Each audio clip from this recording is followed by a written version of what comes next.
Y'all already know that Einstein was one smart, but even he couldn't wrap his head around quantum entanglement. He called it spooky action at a distance. Alright, Einstein. Now, let's start with a scenario to set the vibe. Imagine you and your bro or gal are on a road trip, trapping out to some dope tunes. After a few hours of cruising, your stomach starts rumbling like it's trying to spit some sick bars. You pull up to the nearest drive-thru joint and order one burger for you and one cheeseburger for your friend. They hand you two plain boxes that look exactly the same, and you're not sure which one has the burger and which has the cheeseburger. But here's the kicker. As soon as you open one box and peep it's a burger, you automatically know the other box has to contain the cheeseburger. Crazy, right? Well, that's basically what quantum entanglement is all about. Two particles that are so tightly linked, knowing the state of one immediately tells you the state of the other, no matter how far apart they are. Okay, stay with me here. In the quantum realm, where everything is tiny as particles don't follow the same rules as the macroscopic world we're used to. We're talking about things like photons, light particles, and the protons, neutrons, and electrons that make up atoms. These subatomic homies are so minuscule you could fit billions of them on the tip of a needle. Now, just like you and I have different levels of identification, name, hometown, species, etc., these quantum particles have unique properties called quantum numbers that define their identity. One of these quantum numbers is called spin, and no, it doesn't mean the particle is literally spinning like a top. It's more like an intrinsic angular momentum and magnetic orientation. Imagine you got two teeny tiny particles. You set them up just right so their spins are opposite. If one is spinning up, the other has to be down. The crazy thing is, they don't actually choose a spin until you measure them. It's all a big quantum superposition party with both spins happening at once. But here's where it gets insane. You take those two entangled particles and you separate them. Like you put one in Miami and ship the other to Tokyo. Oceans apart, right? Now, if you measure the spin of the Miami particle and it's up, boom, instantaneously, before any messages could have traveled, you know the Tokyo particle has to be spin down. Einstein was like, nah bruh, that's straight up magic. There is no way information can travel faster than light.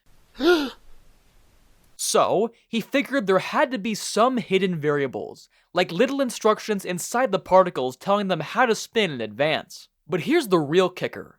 Experiments have proven that quantum entanglement is legit. It's not just some theoretical mumbo-jumbo. Scientists can actually measure these entangled particles and confirm that their spins are always opposite, no matter how far apart they are. Now, I know what you're thinking. Cool story, bro, but what's the point? Can I use this to, like, teleport and shit? Well, kinda. See, you can't really send meaningful information using entangled particles because their states are still random. It's not like you can encode a message. Even though we can't use it for intergalactic texting, quantum entanglement still has mad potential in areas like cryptography, ultra-precise timekeeping, and even microscopy.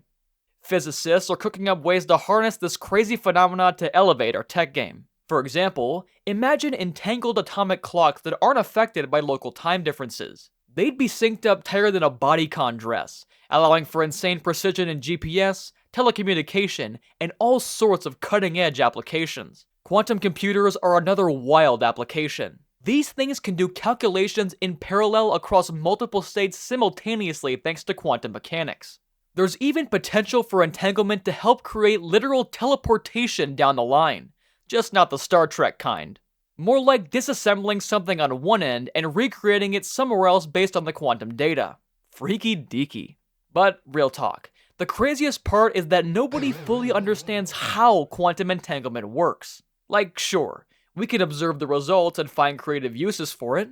As the legendary Richard Feynman once said, if you think you understand quantum mechanics, you don't understand quantum mechanics. Some physicists think there's some deeper level of reality we can't perceive that allows for this correlation across space and time.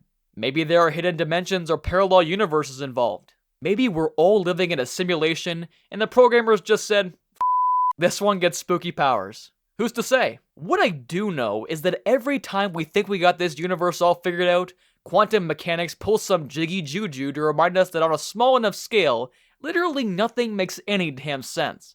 Particles just do what they want. Causality means jack shit. So, the next time you're second guessing whether to get chicken McNuggets or a McFlurry, just remember, there could be alternate yous across the multiverse eating both simultaneously. And if that doesn't blow your mind, I don't know what will.